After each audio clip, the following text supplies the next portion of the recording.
Jasmine Carter stepped into the lobby of a small branch of Carter Financial, the very bank she had built from the ground up years ago. It was late afternoon, and the pale, golden sun slanted through the windows, casting long shadows across the gleaming marble floor. The automatic doors slid open softly as Jasmine walked in. A light breeze drifted in behind her, her pristine white sneakers making quiet, rhythmic taps. Absent-mindedly, she tugged at the beige cardigan draped over her shoulders. This time, she wasn't here as a powerful leader finalizing a major deal or greeting high-profile partners.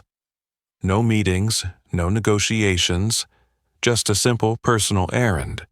Withdrawing funds from her own account, a routine transaction any customer might make on a regular day.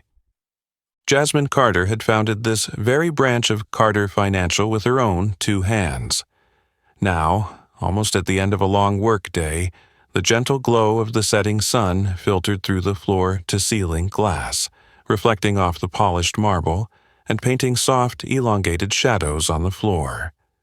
The branch still hummed with the light bustle of business winding down, though there was a more subdued calm in the air. She wore the most unassuming outfit she could: crisp white sneakers, plain jeans, and a cream-colored cardigan draped loosely over her shoulders. No one would guess that this casually dressed woman strolling in was the CEO of the entire financial group. But today, Jasmine wasn't here in her role as head of the company or to attend any important meeting. She simply wanted to complete a personal transaction, just like any other customer. When the automatic doors opened, she inhaled that familiar, comforting atmosphere. This place always reminded her why she started it all: a firm belief in fairness, equality, and treating every customer with respect. Jasmine constantly reminded herself that a good bank wasn't defined solely by numbers or profits, but by genuine care and appreciation for each person who walked through its doors. Not wanting to draw attention to herself, Jasmine calmly made her way to the teller window. She smoothed the collar of her cardigan, her face serene and relaxed. In her heart, she fully trusted that the values she instilled would still hold true here. Yet Jasmine had no idea that, within the next few minutes, every belief and principle she had built her bank upon would face a challenge far greater than she ever imagined.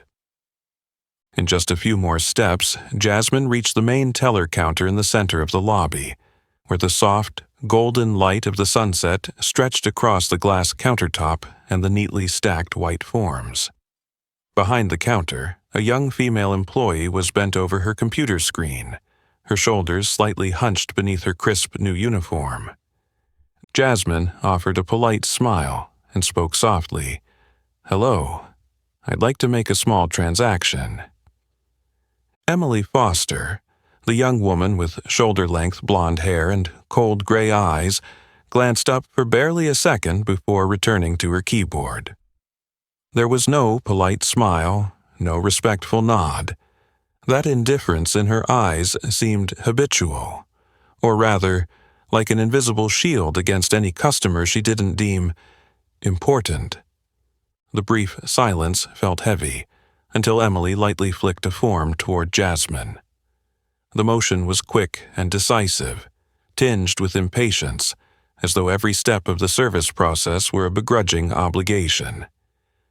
"Fill this out," Emily said, her tone flat and emotionless, eyes never leaving the screen. Jasmine kept her slight smile as she quietly took the pen, filling in her name, account number, and the amount she wanted to withdraw, $5,000, a modest sum for a CEO, but large enough to trigger an identity check. As she wrote, she distinctly felt the difference in the air, not mere distraction, but a sense of being judged, categorized as just another ordinary customer not worth noticing. Jasmine slid the form and her ID card toward Emily. Only then did Emily's gaze truly rest on the papers, but it remained cold and assessing. She flipped the form over, scanned the text, then scrutinized the ID card as if fearing she might overlook some tiny detail that could make this customer look suspicious. There was no customary greeting, no thank you. Emily was silent for a few more beats, her lips pressing together, her gray eyes steely and cold. She set the ID aside, still gripping it as if it were a precious object, then glanced at Jasmine again. A fleeting look, but laden with silent judgment. Jasmine could clearly feel how different this was from any previous transaction. A strange sensation flickered within her. Something was very wrong, quietly building in this familiar space. And in that instant, Jasmine realized Emily's eyes were not only indifferent, but carried a trace of wariness, suspicion, even bias. Though Jasmine remained externally composed, internally she felt the first crack in her trust. Clearly, this wasn't just the end-of-day rush of an employee. It was a deliberate attitude of distance toward a customer Emily deemed unworthy of attention. And that was when Jasmine knew her true challenge today was only just beginning. The air, already cool, suddenly grew heavier as Emily took Jasmine's ID card. The young woman's hands, so swift when stacking paperwork, now moved unusually slowly. Emily's gray eyes were no longer indifferent. They had shifted into scrutiny. She examined every detail on the card: name, date of birth, photo, as if searching for some error. A small crease formed between Emily's brows. She frowned and shot a quick glance at Jasmine. That look no longer hid her suspicion. Something about Jasmine's unassuming appearance, soft cardigan, white sneakers, calm demeanor, seemed to unsettle Emily. The contrast between the bold Jasmine Carter printed on the ID and the casually dressed black woman standing before her clearly didn't match Emily's expectations of an important Carter financial customer. Without a word of explanation, Emily gripped the ID tightly, stood up, and hurried through the frosted glass door into the manager's office. The click-click of her high heels was urgent, as if she feared anyone might notice something was off. The door shut with a sharp click, leaving Jasmine alone at the counter. Jasmine stood still, her eyes following Emily's every movement until the figure disappeared behind the frosted glass. The lobby seemed to slow down. The hum of the air conditioner, the distant whispers of other customers, all faded into a distant hum. Jasmine tapped her fingers lightly on the cold marble countertop, trying to keep her mind from spiraling into the confusion rising within her. She could feel a quiet tension spreading through the lobby, creeping into the hesitant glances of the waiting customers. An elderly couple on a bench glanced over, then looked away. The security guard by the entrance suddenly straightened up. His curiosity focused on Jasmine. Jasmine had faced doubts and power plays before, but what stung most now was the sense of being discriminated against within the very home she had built from nothing. With each passing second of silence, Jasmine realized this wasn't merely a financial transaction. It was a test of trust and respect for a black woman, even when she stood inside a bank bearing her own name. And in that moment, Jasmine knew. A small storm was brewing behind that frosted glass door, ready to sweep away every stubborn prejudice within Carter Financial.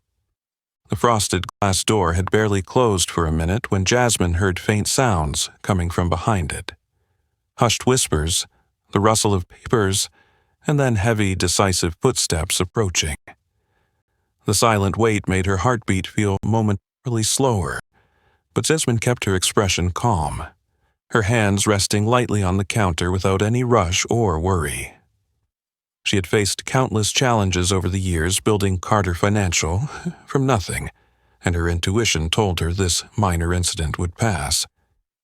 Yet another part of her remained on guard. The unusual details that had piled up over the past few minutes were not simply standard procedure. The door cracked open again, and this time it wasn't Emily who emerged, but a man in his 40s, wearing a crisp white dress shirt and a deep blue tie. His face was cold, his dark brown eyes half closed but scanning Jasmine with discreet caution. This was Jason Reynolds, the branch manager praised by headquarters as dedicated, thorough, and strict with standards. Jason stopped at the counter, standing directly across from Jasmine. He held up the ID card Emily had just passed back, fingers tracing the plastic edge. His gaze flicking from the tiny photo on the card up to Jasmine's face, as if comparing each detail. A sudden chill filled the already quiet lobby, for Jason's eyes showed not a hint of friendliness. "Hello, Miss Carter, right?" Jason said evenly, emphasizing her last name as if checking it again, even though it was clearly printed on both the ID and the withdrawal form. Jasmine offered a polite smile and replied courteously, "That's correct. I'm here to withdraw $5,000 from my personal account. Here are my verification documents." Jason glanced down at the form, then looked back at Jasmine, his brows furrowing slightly. Instead of confirming the information or proceeding with the transaction, he repeated what was already on paper. "You want to withdraw $5,000, correct? From your personal account?" Jasmine nodded, feeling mildly surprised at his excessive caution. She was used to strict security protocols, but the repetition and scrutiny in Jason's demeanor made her uncomfortable. Jason placed the ID card on the counter, carefully flipping it over to hold it up to the light, as if searching for signs of forgery. After a few seconds, he continued, "Could you please confirm your current occupation, Miss Carter?" What seemed an innocuous question actually threw Jasmine off for a moment.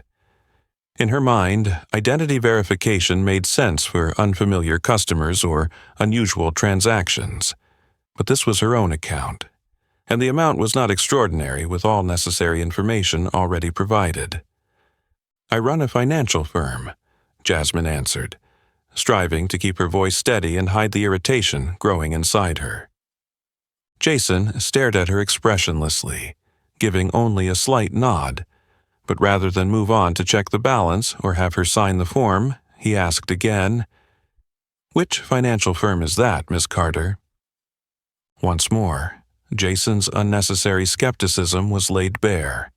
His eyes seemed to doubt what Jasmine was saying, or perhaps he was deliberately prolonging the process to see how she would react. Jasmine began to sense how odd this had become. This was no ordinary procedure. The air between them felt taut as a drawn bowstring. She observed Jason's every gesture and saw a deliberateness that felt unnatural, laced with something akin to hidden bias. "I am the CEO of Carter Financial, this very bank," Jasmine said firmly, her tone sharpening.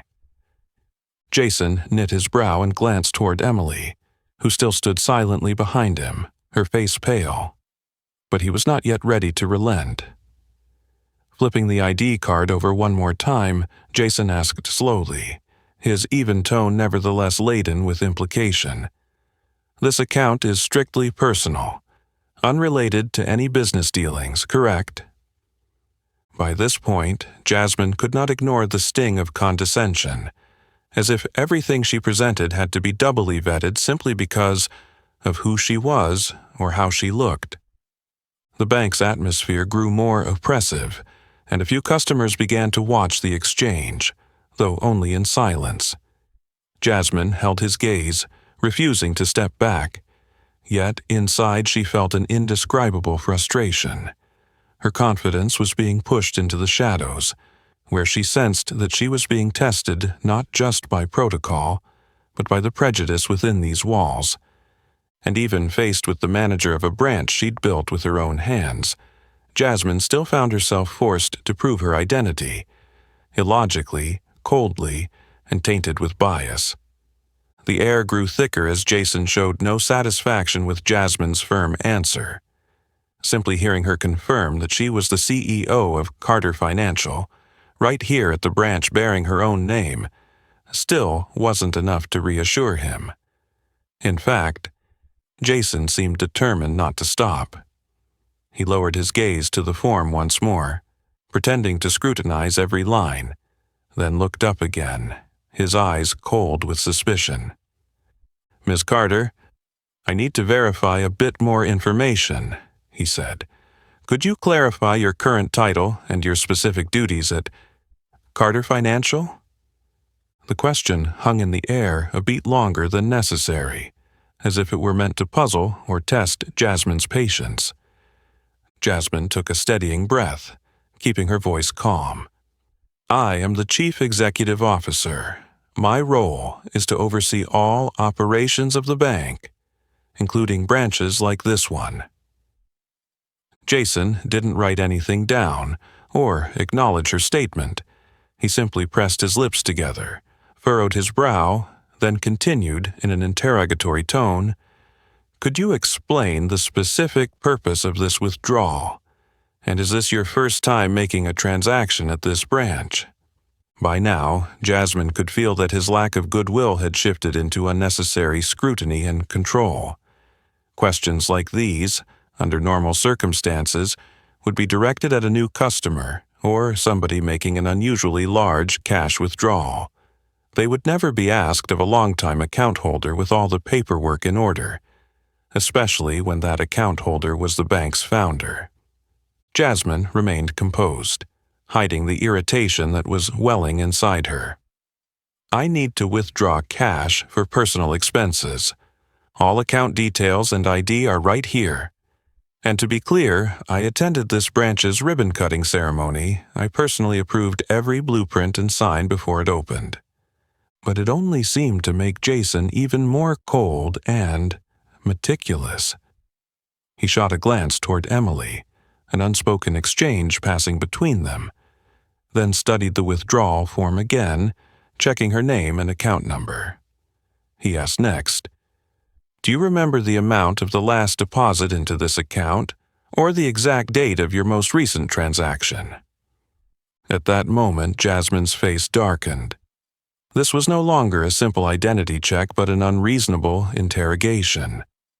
The suspicion in Jason's eyes was obvious, not just from his questions but from the way he scrutinized her every subtle reaction, as if he were waiting for her to flinch, hoping for a reason to deny her service. Nearby customers who had been merely glancing over now began to whisper, curious about this odd interaction. The hush and the furtive stares from the waiting area made the space feel increasingly suffocating. Jasmine's chest tightened with an indescribable pain, not because of the procedure itself, but because she was forced to justify her very existence and worth at the institution she had built with her own hands. She answered firmly, "I don't recall the exact amount, but I know there are sufficient funds in my account for this withdrawal. You can verify it in the system, just as you would for any other customer." Yet Jason still wasn't satisfied. He turned the form over and over again, as if looking for a mistake, then spoke with a polite but controlling tone. "We apologize, but our procedures require an additional verification step. All customers must comply, even those who have been with the bank for many years." On the surface, it sounded routine, but Jasmine understood exactly what it was: a denial of her authority and a thinly veiled dismissal. And what hurt most was that it wasn't coming from a new hire. It was coming from someone she had personally appointed, someone responsible for upholding a culture of respect and equality at Carter Financial. Jasmine lifted her chin, determined to remain composed in front of everyone, but inside she felt a wave of disappointment, not just for herself, but for everyone who had ever been made to prove they deserved the most basic thing: respect. The air grew even more constricted as Jason remained unsatisfied with Jasmine's clear response. It seemed that hearing her confirm she was the CEO of Carter Financial, right here at the branch bearing her name, had not been enough to reassure him. In fact, Jason seemed determined not to stop. He bent his head to stare at the form once more, pretending to scan every line, then looked up again, his eyes cold and skeptical. "Ms. Carter, I need to verify a little more information," he said. "Could you please clarify your current title and describe your specific duties at Carter Financial?" His question hung in the air for an extra beat, as if to puzzle her or intentionally test Jasmine's patience. Jasmine took a steadying breath, keeping her voice calm. "I am the Chief Executive Officer. My role is to manage all operations of the bank, including branches like this one." Jason didn't jot down anything or acknowledge her answer. He pressed his lips together, furrowed his brow, then continued in a probing tone. "Could you tell me the exact purpose of this withdrawal? And is this your first time conducting a transaction at this branch?" By this point, Jasmine began to recognize that his lack of good faith had turned into unnecessary scrutiny and control. Under normal circumstances, such questions would be directed at a new customer or someone making an unusually large cash withdrawal, not at a long-time account holder with all the paperwork in order, especially when that account holder was the bank's founder. Jasmine remained composed, concealing the irritation growing within her. "I need to withdraw cash for personal expenses. All account details and identification are right here. And, to be clear, I attended this branch's opening ceremony. In fact, I personally approved every blueprint and sign before it opened."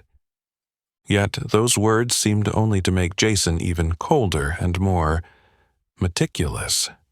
He shot a glance at Emily, an unspoken exchange passing between them, then studied the withdrawal form again, checking her name and account number. He asked next, "Do you remember the amount of your last deposit into this account, or the exact date of your most recent transaction?" At that moment, Jasmine's expression darkened. This was no longer a simple verification check, but an absurd interrogation. Jason's suspicion was undeniable, not only from his questions but from how he examined every subtle reaction she made, as if he were waiting for her to falter, hoping for a reason to deny her service. Nearby customers who had been only casually glancing over now began to whisper, curious about this strange interaction. The hush and the furtive stares from the waiting area made the air feel suffocating. Jasmine's chest tightened with an indescribable ache, not because of the procedure itself, but because she was being forced to justify her very existence and value at the institution she had built from the ground up. She answered firmly, "I don't recall the exact amount, but I know there are sufficient funds in my account for this withdrawal. You can verify it in the system, just as you would for any other customer." Yet Jason remained undeterred. He turned the form over and over, pretending to look for errors, then spoke in a polite but controlling tone. "I apologize, but our procedures require an additional verification step. All customers must comply, even those who have been with the bank for many years." On the surface, his words sounded routine, but Jasmine understood exactly what this was: a denial of her authority and a thinly veiled dismissal. And what stung most was that it wasn't coming from a new hire. It was coming from someone she had personally appointed, someone responsible for upholding a culture of respect and equality at Carter Financial. Jasmine lifted her chin, determined to remain composed in front of everyone. But inside she felt a wave of disappointment, not just for herself, but for everyone who had ever been made to prove they deserved something as basic as respect. Jasmine's calm, decisive explanations seemed to vanish into thin air. The lobby, already thick with tension, grew unnaturally silent, as if every sound had been sucked away, leaving only her soft breathing, the light tapping of fingers on the counter, and the stares shifting toward the center of attention, where Jasmine and Jason were locked in confrontation. Jasmine met Jason's gaze directly and repeated, holding her composure, "I am the person who opened this branch, Jason. Do you remember who approved your hiring file?" Jason's expression did not soften. In fact, he seemed agitated by her firm assertion. He shrugged, attempting to maintain a calm exterior, but every twitch in his face revealed wounded pride, stubbornness, and a small trace of confusion. His eyes darted away from Jasmine's, then back to the computer screen as he pretended to enter data. "Even so, Miss Carter, we must ensure that every transaction is absolutely secure. Please tell me the number of your most recent transaction or the name of your last transfer recipient." Once again, his request was absurd and inappropriate for a normal personal withdrawal. Jason was clinging to procedure like a shield, but in reality he was shifting responsibility, deliberately delaying things, and cannot hide his bias. Behind him, Emily watched in silence, her eyes betraying both tension and uncertainty, as if she didn't know whose side to take. Other employees in the lobby began to murmur among themselves, exchanging glances, trying to conceal the growing curiosity on their faces. In the waiting area, a middle-aged man leafing through a newspaper suddenly paused and looked toward the counter. An elderly woman beside him whispered something to her companion. The once quiet, calm atmosphere of the bank during the late afternoon had vanished completely, replaced by a stifling, suffocating anticipation. Jasmine could feel the wave of suspicion spreading, not only from the staff but also among the customers. Strange looks, mixed with hesitation and bewilderment, turned toward her. A few people recognized the name on the form, and even remembered seeing her face on the large promotional posters at the branch's opening. But the surprise and disbelief in their eyes revealed how much Jasmine's simple, unassuming appearance today had unsettled everyone. Jason pressed on. "Miss Carter, please understand that this is a mandatory procedure for all customers, including leadership. If you cannot recall your most recent transaction number, I will have to report this to the Internal Controls Department. We only want to protect our customers from risk." Every word Jason spoke felt mechanical, but Jasmine knew this was a tactic to buy time and subtly exert pressure. She could sense the bad faith and prejudice seeping through every tiny gap in the system she once trusted completely. The coldness wrapped around her like a dark cloud, enveloping her in a space that used to feel so familiar. Frustration boiled into discomfort. Jasmine spoke slowly, choosing each word. "Jason, if you really wanted to protect customers, you would know who is standing in front of you, and you would respect the values Carter Financial has upheld from day one. But today, it is your behavior that makes customers feel excluded." Jason pressed his lips together, his hand tightening on the counter as he averted his gaze, clearly trying to hide his discomfort. Yet he continued to maintain a polite exterior, offering cliched excuses. "I apologize if you feel inconvenienced, but rules are rules." Outside, the sunset had nearly faded, and darkness was spreading across the marble floor. Yet, inside the bank, the chill was far colder. Jasmine stood motionless, her eyes unwavering, but in her heart, for the first time in many years, she felt a sense of being shut out from the very home she had built. Those moments stretched on as if they might never end. The whispers died down, and everyone seemed to be waiting to see if a black woman, CEO of Carter Financial, would be forced to bow her head and justify her right to exist, or stand up and demand justice in the face of all the judgmental stares bearing down on her. The air in the bank remained thick as a cold fog, every glance and motion slow and guarded. After Jason's last excuse, Jasmine noticed something unusual under the counter. He discreetly pressed the button to call security, a swift but subtle gesture that most people wouldn't notice. Jasmine did. Having faced hundreds of tense situations in finance, she knew this was a clear sign that he was escalating the situation, and, above all, a covert insult to her dignity. Less than a minute later, the heavy footsteps of a man echoed in from the entrance, cutting through the prolonged silence. The branch's security guard, a tall white man in a dark blue uniform, hand gripping his radio, approached with a cold expression, glancing quickly at Jasmine before stopping just behind her. His sudden arrival not only made the already tense space feel suffocating, but also created an invisible divide between Jasmine and the rest of the bank. Jasmine did not turn around. She kept her gaze fixed on Jason, controlled her breathing, and clenched her hand into a fist on the counter to remain calm. In that moment, memories of being doubted and judged just for her skin color and appearance flooded back. Yet, Jasmine never imagined she would face that here, in the very institution she had built. Jason suddenly seemed empowered. He straightened his tie, lifted his chin, and pretended to continue reviewing Jasmine's paperwork, speaking now with a sterner tone that carried clearly to both the guard and the surrounding customers. Unfortunately, with incomplete information, we must proceed with additional verification steps. The guard is here to ensure order in the bank and the safety of all customers. Jason's voice, normally controlled, now sounded almost triumphant.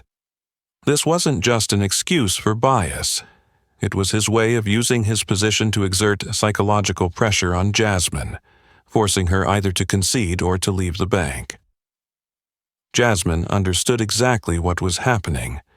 Calling security in a situation with no real risk was a silent but powerful message of exclusion, an experience far too many people of color have endured in public spaces, even when they've done nothing wrong. She could feel the stares of the customers around her, mostly sympathetic, some curious, a few quietly turning away, unwilling to face the injustice unfolding before them. Meanwhile, Emily stood motionless, gripping the edge of the counter, her eyes avoiding contact. The young woman, though likely aware of what was happening, dared not speak up. The collective silence of the staff and customers, compounded by the looming presence of the guard, made Jasmine feel as though she were trapped in a silent courtroom, with herself as the defendant. Still, Jasmine refused to be cowed. The anger rising within her was not merely personal frustration, but the pride of a black woman who had fought too hard to reach this point. She knew that if she bowed her head and walked away now, it would mean accepting defeat and allowing people like Jason to decide her worth and place in the very home she had created. Jasmine lifted her chin, her gaze unwavering, and spoke slowly but cuttingly. "Jason, are you really suggesting that I'm a security threat here? Or are you purposely using guard presence to pressure me into leaving?" Her challenge rang out clearly, cutting through every whisper in the bank. The space seemed to freeze. No one dared respond. The guard's shadow lengthened behind her, but Jasmine remained steadfast, refusing to back down, because she knew this was no longer just a financial transaction but a battle to protect her dignity and honor. The atmosphere in the bank felt as thick as a cold mist, each glance and movement slow and cautious. After Jason's last excuse, Jasmine noticed something unusual under the counter. He discreetly tapped the button summoning security, a quick yet subtle move that most people wouldn't notice, but Jasmine did. Having faced hundreds of tense situations in finance, she recognized it as a clear sign of escalation, and above all, a covert insult to her dignity. Within a minute, heavy footsteps echoed from the entrance, slicing through the prolonged silence. The branch's security guard, a tall white man in a dark blue uniform, hand resting on his radio, approached with a cold expression, casting a quick glance at Jasmine before stopping right behind her. His sudden arrival not only made the already tense space feel suffocating, but also created an invisible barrier between Jasmine and the rest of the bank. Jasmine did not turn around. She kept her gaze locked on Jason, steadying her breath, her hand clenching into a fist on the counter to maintain her composure. In that moment, memories of being doubted and judged simply for her skin color and appearance surged back. Yet Jasmine never imagined she would face this in the very institution she had built. Jason now appeared emboldened.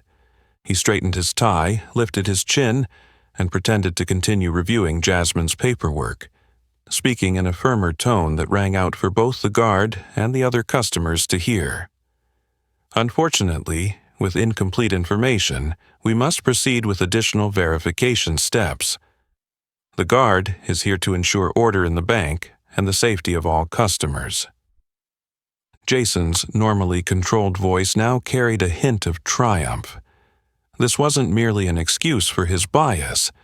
It was his way of using his position to exert psychological pressure, trying to force Jasmine either to yield or to leave the bank. Jasmine understood exactly what was happening. Calling security in a situation with no real threat was a silent but powerful message of exclusion, an experience that far too many people of color have endured in public spaces, even when they've done nothing wrong. She could feel the stares of the surrounding customers, mostly sympathetic, some curious, a few quietly turning away, unwilling to watch the injustice unfold. Behind her, Emily stood motionless, gripping the edge of the counter, her eyes avoiding contact. The young woman, though likely aware of what was happening, dared not speak up. The collective silence of the staff and customers, combined with the looming presence of the guard, made Jasmine feel like the defendant in a silent trial. Still, Jasmine refused to be intimidated. The anger swelling inside her was not merely frustration over her personal treatment, but a matter of pride for a black woman who had fought too hard to reach this point. She knew that if she bowed her head and walked away now, it would mean accepting defeat and allowing people like Jason to determine her worth and place in the very home she had created. Jasmine lifted her chin, her gaze unwavering, and spoke slowly but with razor-sharp clarity. "Jason, do you truly think I'm a threat to security here? Or are you intentionally bringing in the guard to pressure me into leaving?" Her challenge rang out clearly, cutting through every whisper in the bank. The space seemed to freeze. No one dared respond. The guard's shadow lengthened behind her, but Jasmine remained steadfast, refusing to back down, because she knew this was no longer just a financial transaction, but a fight to preserve her dignity and honor. The heavy silence that suffocated the bank did not swallow Jasmine. Her eyes, once calm, now gleamed with determined resolve. Sensing that all eyes were on her, she slowly took out her phone from the pocket of her cardigan. Her movement was deliberate, not hurried, but decisive enough that everyone sensed a significant shift was about to occur.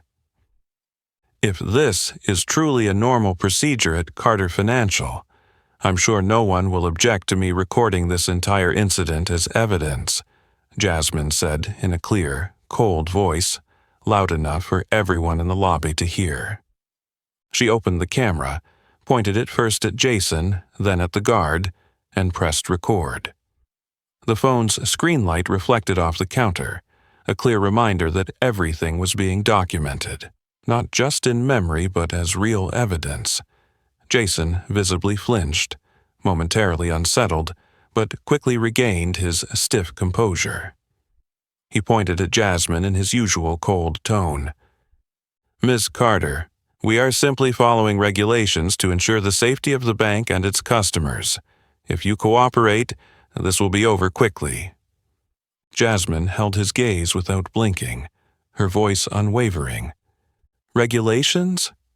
Which regulations allow Carter Financial staff and managers to demand that a customer, especially the founder, prove their identity to such an absurd extent?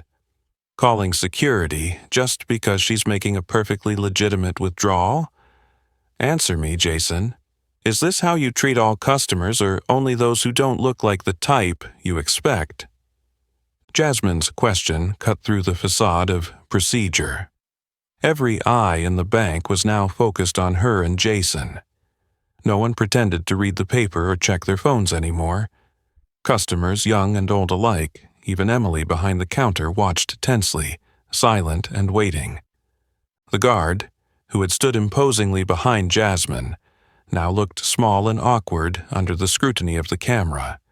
He glanced at Jason, silently pleading, then nervously began to speak but lacked confidence. I was only called to ensure everything went smoothly, ma'am. I have no authority to judge anyone. Jasmine didn't lower her camera.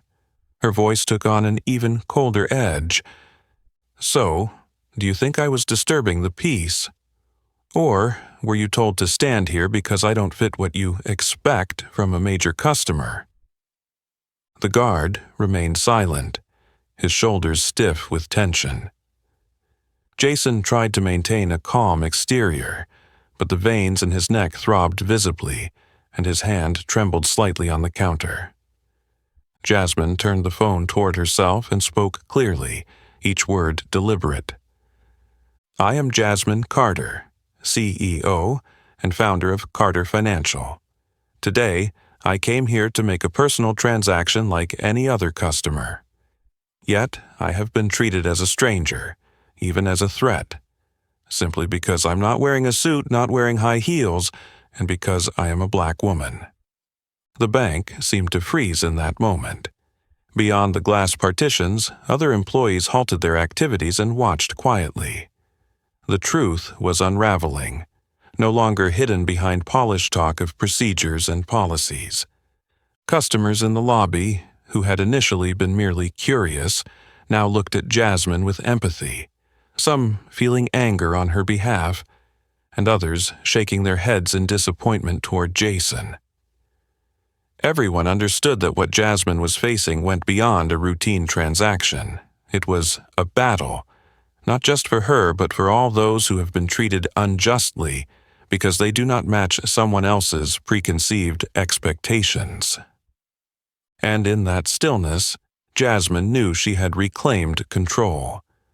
No one could now use pressure or feigned authority to push her aside.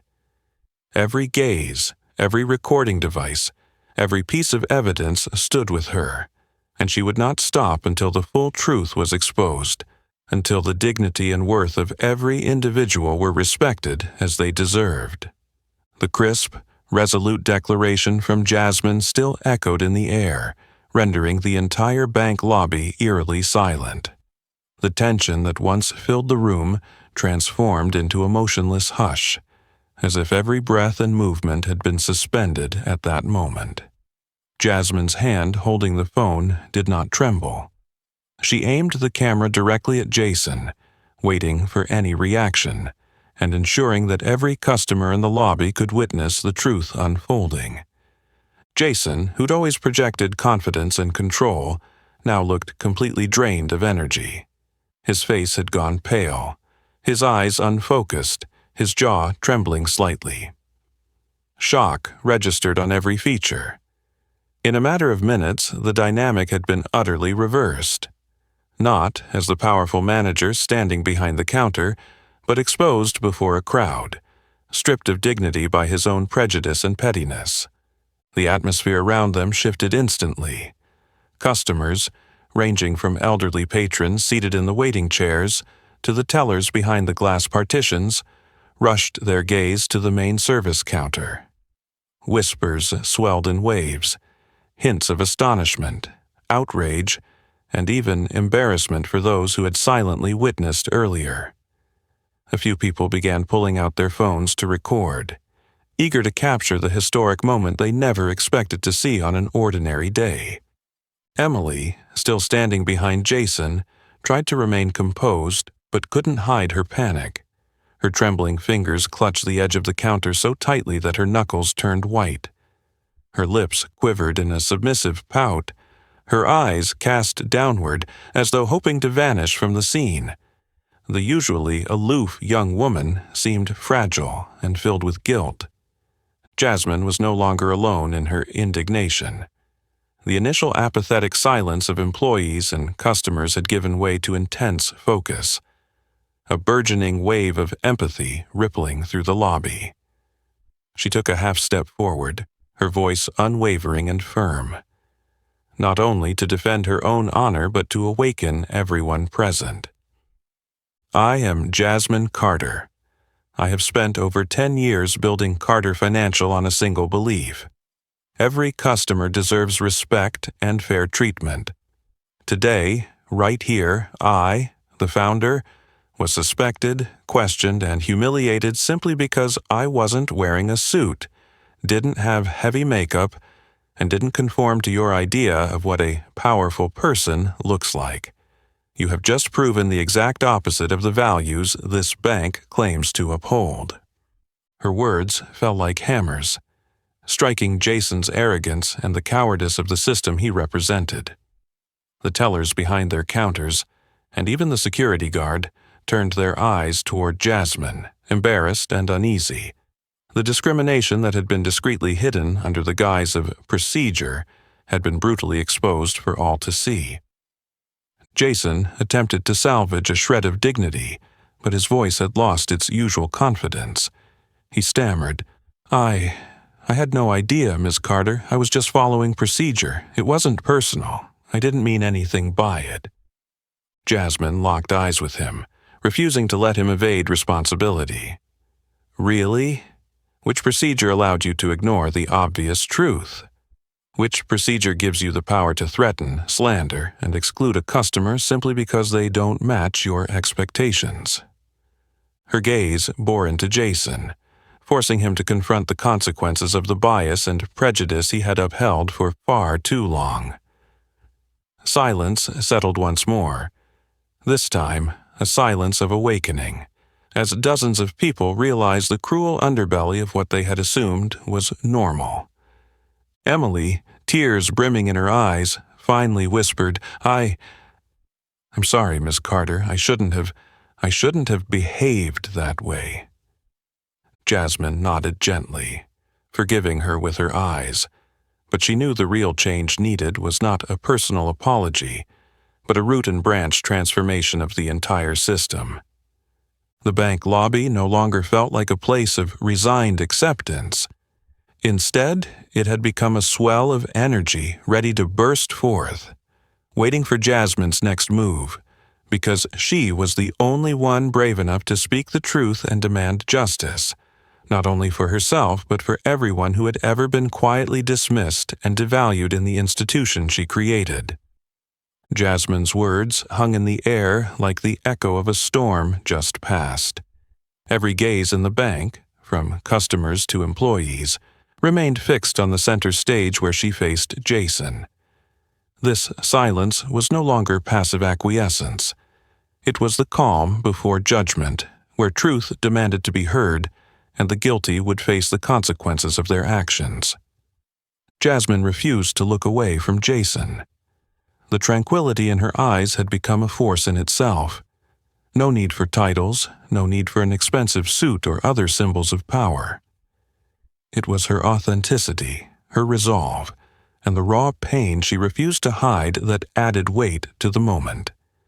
She took a single step forward, her voice measured yet cutting, ensuring every person present could hear each chilling reproach aimed at the manager's pride. Jason Reynolds explained to all, the customers and staff here, "Why did you continuously question me about my occupation, the purpose of my withdrawal, and even call security just because I showed up looking like, well, myself? Why would I, a customer, the founder of this bank, have to endure round after round of absurd verification that no one I know has ever faced?" Cornered, Jason struggled to maintain what little composure he had left. He stammered, "Miss Carter, I only wanted to ensure the bank's safety. This is the procedure I use for large transactions or for special circumstances. Jasmine cut him off, offering no room for evasion. And what qualifies as special, Jason? The color of my skin? The way I dress? Or simply because I don't fit your image of who could hold power, who could own substantial assets? Tension rippled like waves. The more Jason tried to excuse himself, the more hollow his reasons sounded. He stuttered, "No, it's not like that. We're trained to be vigilant against any risk. I truly didn't know you were—" This time, Jasmine's voice left no space for softening. "Didn't know or didn't want to know? Do you remember who signed off on your hiring? Who told you about Carter Financial's core values? Fairness, equality, respect for every customer?" Below the counter, Emily's eyes filled with tears. Employees further away, once mere bystanders, now began to feel the gravity of what was unfolding. Even Jason himself started to lose control, his face paling, his hand trembling as he clutched the paper on the counter like a life raft amid the sea of judgment. Jasmine pressed on, her tone unwavering and leaving no opening for excuses. "Do you think I'm unaware of how many times someone like me, a black woman without the traditional symbols of power, has been ostracized, doubted, or belittled by the very system she helped build? I've experienced it more than anyone here, and today I refuse to let it happen to anyone else."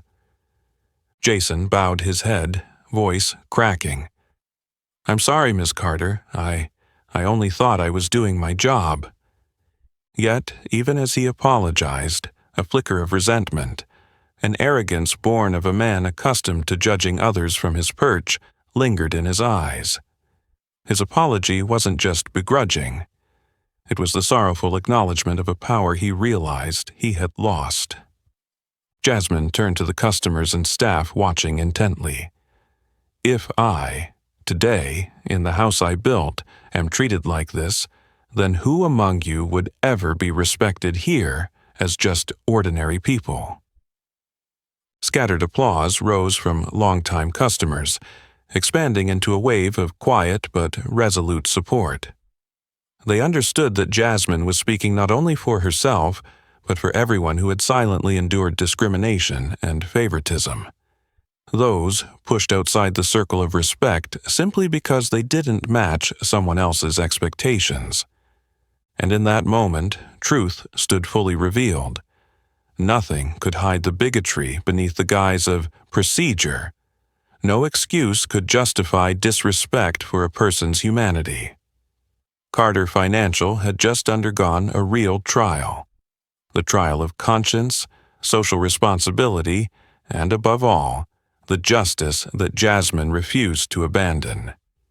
The muted applause gradually faded, giving way to a tense silence that felt like a heavy velvet curtain descending over the entire lobby. Jasmine remained upright, her gaze unwaveringly fixed on Jason, as if she wanted to imprint every subtle reaction of the manager in her memory. Not out of revenge, but to make clear that fairness is never negotiable. She lowered her voice, but each word rang out with crystal clarity, cold as a blade. "Jason Reynolds, let me remind you. I was the one who approved your hiring file. I was the one who signed your appointment as branch manager, believing you would bring an atmosphere of respect and equality, exactly what Carter Financial stands for." The room seemed to freeze. Jason stood rooted to the spot, unable to look Jasmine in the eye.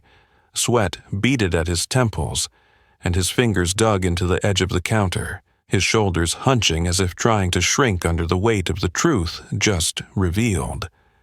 In that moment, every ounce of his usual pride and air of authority vanished, leaving only an ordinary man stripped bare by the very system he thought he controlled.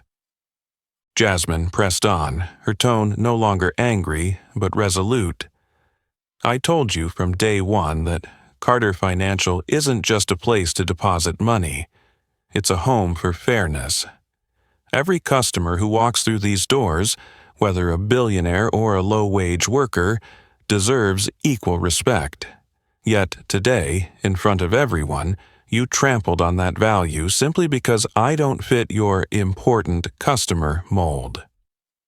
Jason remained silent. His throat twitched as if he wanted to speak, but no sound came out. He could feel not only Jasmine's eyes on him, but a room full of judges and the customers and staff around him. That suffocating pressure made every breath feel laborious, and every muscle on his face tensed under the weight of disappointment and shame. Behind the counter, Emily's tears finally spilled over. She lowered her head, pressing a shaky hand to her mouth to stifle her sobs. No other staff member dared to speak, but their collective silence, after years of remaining silent, now hung over everyone like a question. If it were you, whose side would you take? Jasmine scanned the room, her eyes drifting across each face in the lobby. She knew the gravity of this moment, that every word she spoke was not only a challenge to Jason but a wake-up call for all of Carter Financial. I don't want anyone, at any Carter Financial branch, to ever feel suspected, scrutinized, or forced to prove they deserve respect. I will not allow any employee to wield their small measure of power to strip another person of their dignity. Jason finally bowed his head, saying nothing. His face burned crimson, his hand trembling. In that instant, the once confident manager of an entire branch was nothing more than an empty shell, someone who had just lost everything: his authority, the trust placed in him, and his professional pride. The air in the room felt as if awaiting a verdict, and everyone knew that what came next would not only decide Jason's fate, but mark a pivotal moment for all of Carter Financial. All eyes remained on Jasmine, waiting to see how she would close this trial, with mercy, or with a firm decision unyielding to anyone who betrays the ideals of fairness she has worked so hard to build. The tense silence stretched on like a drawn bowstring, the pressure so heavy that every movement felt labored. Confronted by Jasmine's unassailable accusation, Jason nearly lost control. The humiliation and fear of being exposed in front of everyone had driven him to the brink of panic. In that moment of fluster, instead of listening, reflecting, or admitting responsibility, Jason reverted to the worst defensive instinct of a weak manager. Under the counter, he surreptitiously pressed the panic button.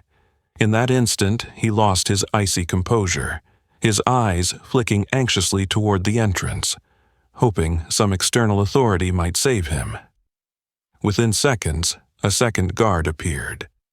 A large, muscular man who strode in with a grave expression, scanning the lobby to assess the situation. The atmosphere grew even more stifling. Customers and staff instinctively stepped back, creating a wide gap between the counter and the rest of the bank. The presence of two guards, towering, fortress-like figures, made everything feel suffocating, as though what had started as a dispute had turned into a life-or-death power struggle. Jason clung to the arrival of his colleague, his voice quivering as he tried to regain control. "I apologize, Miss Carter. Because things have become tense, we need to ensure order. The guards are merely doing their duty. If you cooperate, I believe this will all go more smoothly." But this time, Jasmine wouldn't let Jason reclaim his authority. She took a half-step forward and planted herself between the two guards, her voice ringing cold and clear throughout the lobby. "Jason, this absurd escalation is the real threat to Carter Financial, not me. Calling in extra security when there's no sign of danger, just to coerce a customer, especially the founder, is extraordinarily unprofessional, incompetent, and frankly idiotic." Jasmine turned her phone camera toward the two guards, capturing their faces. She remained steady, unflinching, each movement, each word, precise and frosty. You two are security here. Your job is to keep this place safe, not to carry out the personal whims of a manager who's causing chaos within his own system. If you continue to intervene without any actual breach of security, you will have to answer to senior leadership and, if necessary, to the law." The two guards exchanged wary glances, their hesitation obvious. They sensed the fine line between fulfilling their duty and abusing their power, especially now that the entire incident was captured on Jasmine's camera and others' phones.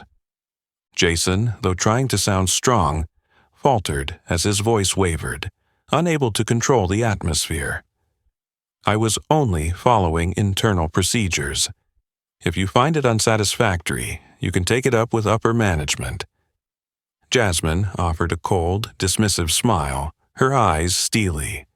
"I am your upper management, Jason. Not only am I the CEO, but I set all the values at Carter Financial.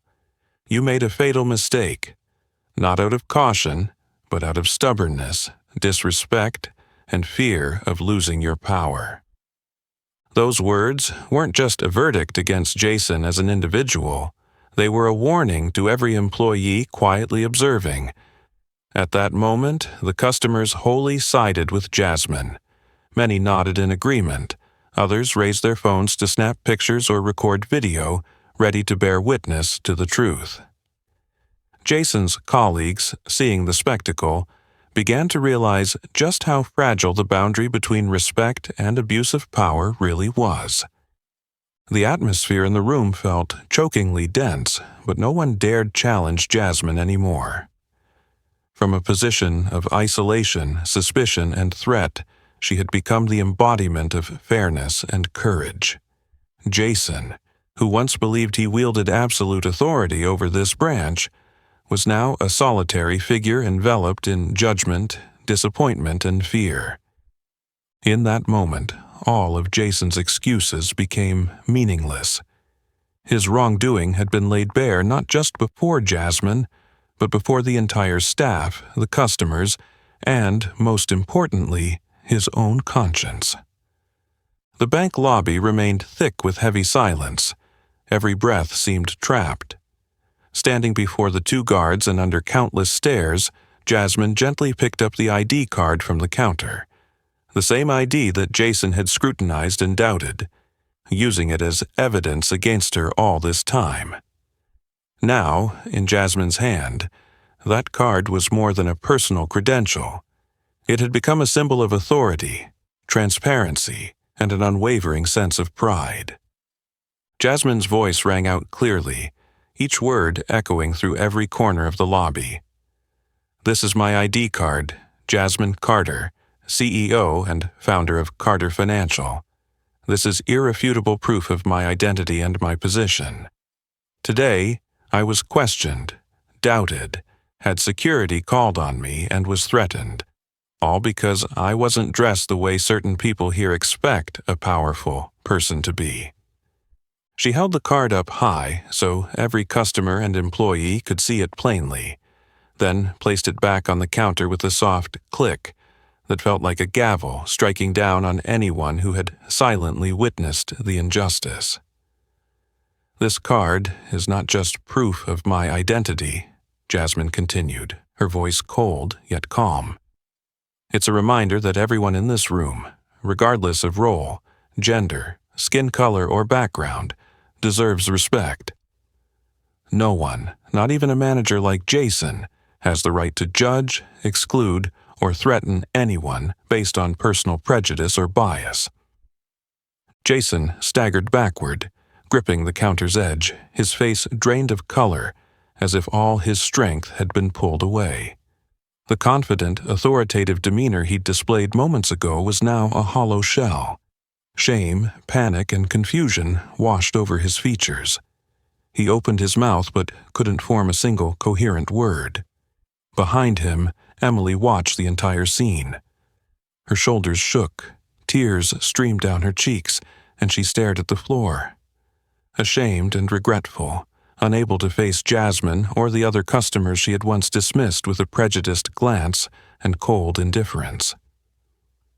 The two guards, who had previously entered with such imposing pride, now looked small, awkward, and unsure. They exchanged uncertain glances, standing silently, unsure of what to do next. Faced with Jasmine's unshakable declaration and resolute composure, they knew they'd been cast as instruments of a grave mistake, a foolish escalation whose repercussions wouldn't end here. Jasmine cast a quiet glance around the room, her gaze now softer but still resolute. Anyone who met her eyes saw the unspoken message that courage, fairness, and pride will always triumph over petty prejudice and abusive power. "I don't demand any special privileges," she said.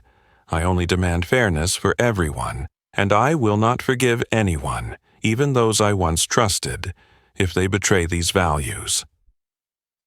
This stillness was not born of fear, but of awakening. Customers, employees, and even the guards began to realize that from this day forward, Carter Financial would no longer tolerate any bias, abuse of power, or discrimination. And as Jasmine replaced her ID card back where it belonged on the counter, she had restored order, self-respect, and the foundational values that this entire institution had nearly lost. The moment Jasmine placed her ID card back on the counter, the room fell into a charged stillness, a silence not born of helplessness, but of an unavoidable reckoning. No one dared look away or pretend ignorance any longer. In that atmosphere, Jasmine stepped forward, her calm resolve tinged with the dignity of someone reclaiming not only her own honor, but standing up for everyone who had ever been dismissed. She fixed Jason with an unflinching gaze, every word cutting without mercy.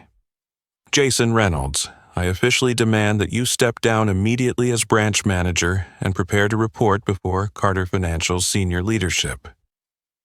You have abused your authority, intentionally prolonged procedures, inflicted emotional harm on a customer, and instilled fear and distrust in the very institution I founded to uphold absolute fairness." Jason no longer had the strength to resist. His lips trembled, his eyes glazed over as he realized his fate was sealed. Though he might have wanted to say something to salvage his dignity, faced with so many witnesses, every excuse had become meaningless. He bowed his head, bracing himself on the counter, and retreated step by step, seeking to shrink away from the mounting shame at the center of the room. But Jasmine did not stop there. Turning to the two security guards, her voice deep and resonant throughout the lobby, she declared, "Your job is to maintain security, not to serve as tools for anyone seeking to intimidate or isolate customers. It is utterly unacceptable in our system to intervene unreasonably in a legitimate transaction. If you continue to misuse your authority rather than protect others, I will personally request a review of your positions and capabilities within Carter Financial's security team." Her warning was not vindictive, but a firm reminder of the boundaries between power and responsibility. The guards lowered their heads, discomfort and regret etched on their faces as they realized they had been complicit in a grave mistake, a foolish escalation whose consequences would extend far beyond this moment. Then Jasmine turned her attention to Emily, the one whose initial actions had ignited this entire incident. Though her voice softened slightly, it still carried a strictness that brooked no excuses. "Emily, under no circumstances does a bank employee have the right to treat a customer with indifference, to judge or dismiss them with bias. Your coldness, your evasion of responsibility, and even your participation in discriminatory behavior stand in direct violation of Carter Financial's core values. This will be a lesson for you and a warning to all my employees. Respecting customers is not merely a slogan, it is a matter of survival." Tears streamed down Emily's cheeks as she looked at Jasmine, trembling with guilt and regret, unable to find the words to apologize. Every other employee, every customer, Even the two guards witnessed this moment and understood that from now on, Carter Financial would draw a line that no one could cross if they wished to impose their power or demean others. With her calm certainty and determination, Jasmine had transformed punishment into a clear lesson. At Carter Financial, no one, regardless of position, may override the values of fairness and human dignity that she had spent over a decade building. This was not just the end of a tumultuous afternoon, but the beginning of a new era, one where power goes hand in hand with responsibility, and where the voice of justice will never be silenced by the cold facades of the financial system. The next morning, as the first rays of sunlight streamed through the windows of Carter Financial's headquarters, the board approved its first order of business, the immediate dismissal of Jason Reynolds. There would be no delays, no chance for explanation. His unprofessional behavior and abuse of authority had crossed every line in the values Jasmine Carter had worked so hard to build. An announcement was sent throughout the entire system. Any manager who violates the principles of fairness, respect, and equality will be held immediately accountable by senior leadership. That same day, Jasmine convened an emergency meeting with all branch managers nationwide via the company's online platform. Jasmine's image appeared on each screen, her eyes resolute, the Carter Financial logo behind her.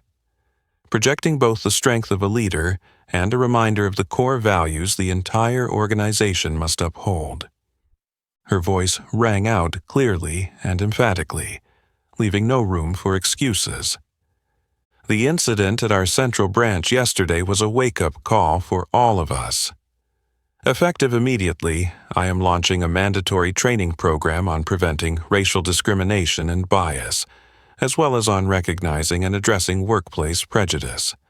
This training will apply to every employee regardless of rank. Jasmine paused, looking directly into the camera as if to reach every heart across the system.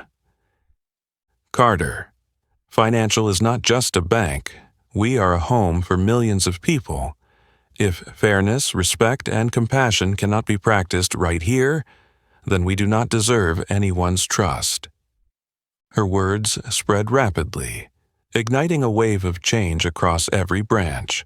Training sessions were rushed into the calendar, and employees took turns attending, listening, and sharing personal stories they had witnessed or experienced, realizing how invisible biases had quietly influenced the way they served customers and treated one another. The internal audit department was also given enhanced authority to immediately investigate and address even the smallest signs of favoritism or discrimination. The shift went far beyond new policies. The service attitude at every Carter Financial branch transformed overnight. Customers were greeted with genuine smiles. Every question was answered attentively, and the baseless suspicion of anyone who didn't look like a VIP vanished. Posters promoting equality, explaining Jasmine's story, and recounting the Central Branch incident were displayed prominently in all lobbies, an unspoken declaration that read, Carter Financial, where everyone is respected.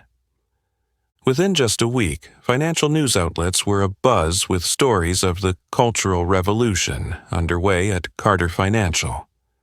Longtime customers returned and new ones poured in, not only because of our products and services, but because they felt truly seen as human beings, not just a piece of plastic or a label in the eyes of our staff.